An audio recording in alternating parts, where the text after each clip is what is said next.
எழும்பூரில் உள்ள சம்பள கணக்கு அலுவலகத்தில் மின்கசிவு காரணமாக ஏற்பட்ட தீ விபத்தில் முக்கிய ஆவணங்கள் எரிந்து சாம்பலாயின. சென்னை எழும்பூரில் உள்ள கோஆப்டெக்ஸ் அலுவலக வளாகத்தின் 4வது மாடியில் தமிழக அரசின் கருவூலத்திற்கு சொந்தமான சம்பள கணக்கு அலுவலகம் இயங்கி வருகிறது. இந்நிலையில் வெள்ளிக்கிழமை காலையில் அந்த அலுவலகத்தில் யுபிஎஸ் வைக்கப்பட்டிருக்கும் அறையில் ஏற்பட்ட மின்கசிவு காரணமாக திடீர் தீ விபத்து ஏற்பட்டது.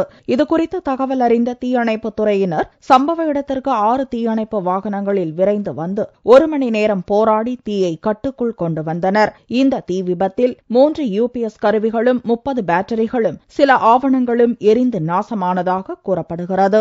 இச்சம்பவம் குறித்து போலீசார் வழக்கு பதிவு செய்து விசாரணை நடத்தி வருகின்றனர். கோஆப்டெக்ஸ் சொந்தமான கட்டடத்தில் பிஏஓ ஈஸ்ட் ஆபீஸ் இயங்கி வருது.